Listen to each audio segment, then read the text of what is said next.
السلام عليكم ورحمة الله وبركاته. ازيكم يا اغلى مشاهدين في الدنيا؟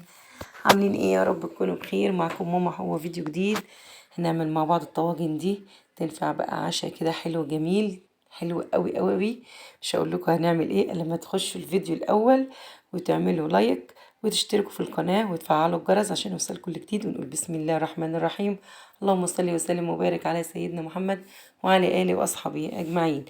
ده زي ما انتم شايفين كده معايا لفة جلاش. هنعمل ايه؟ ام علي. تمام. حلو قوي للعشاء. إيه يعني حاجة مسكرة، عايزين ولادك عايزين حاجة مسكرة تعملها لهم جميلة. معايا لفة جلاش هقطعها زي ما انتم شايفين كده، إيه قطع عشان نحمرها نديها تحميصة كده في الفرن. اسهل ام علي. يعني عايزة حاجة حلوة اعملي ام علي. ما فيش وقت خلاص، يعني 10 دقايق وتكون جاهزة عندك على طول. كيلو لبن ولفة جلاش. هنعمل شوية طواجن زي الفل. هت معايا الصينية، فرفدت كده الجلاش بتاعي من بعضه عشان ما يبقاش مكتل. تمام كده. اسهل حاجة يا جماعة والله، حلوة قوي قوي وجميلة. مفيش حد ما بيحبهاش. طعمها حلو. هنحط هنا بقى 3 معالق سمنة بلدي كده حلوين عشان تدي الطعم واللون الحلو والقرمشة الجميلة. وهدخلها الفرن تحت الشواية، وكل شوية اقلب من فوق لتحت كده لغاية ما تاخد لون دهبي معايا. تمام. معانا هنا بقى كيلو لبن، والسكر حسب الرغبة. انا حطيت 5 معالق، عايزة تحط اكتر براحتك، عايزة تحطي اقل براحتك، دوقي واللي انت عايزاه. وهنحط كمان شعرة فانيليا عشان تدي بقى ايه الريحة الجميلة بتاعتنا. تمام. هحط اللبن على النار لغاية ما يغلي كده. خلاص الجلاش معايا خرج بقى لونه حلو وجميل، خد التحميصة الحلوة.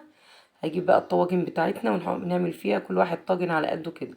عايزة تعمليها في فايركس كبير تمام، عايزة تعمليها في طاجن كبير تمام.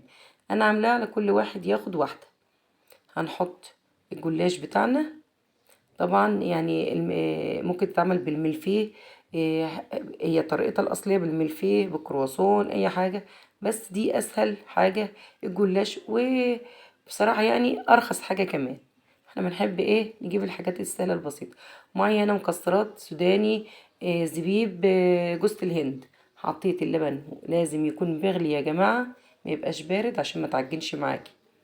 حطينا اللبن بتاعنا كده، وهنحط شوية المكسرات. طبعا احنا لسه هننزل كمان الجلاش لتحت، وهنحط كمان جلاش وهنزود لبن تاني. تمام. هحط بقى معلقة قشطة حلوة كده على الوش عشان تديها اللون والطعم الجميل بتاعنا. ممكن تضربي كريم شانتيه وتحطيه، بس انا عندي قشطة. القشطة بتدي طعم احلى كده. تمام. هننزل بقى، زودت لبن وزودت جلاش كمان عشان ايه يبقى الطاجن محترم كده. حلو قوي. اعملوا بقى لايك للفيديو الجميل ده وشيروه بين اصحابكم، وكومنت حلو. ربنا يوفقنا جميعا يا رب ويحسن ما بين ايدينا. تمام. هشغل الشوايه وهحطها، مش هشغل من تحت، انا هشغل الشوايه بس. زي ما انتم شايفين كده خرجت من الفرن واخده اللون الجميل وجوسي كده وجميله، وفيها اللبن لسه بتاعها مش لسه فيها يعني ايه نسبه لبن كده. تمام. نقدمها معانا بقى. بسم الله ما شاء الله، يعني احلى ام علي هتعمليها واسهل. واشوف وشكوا على خير، والسلام عليكم ورحمة الله وبركاته.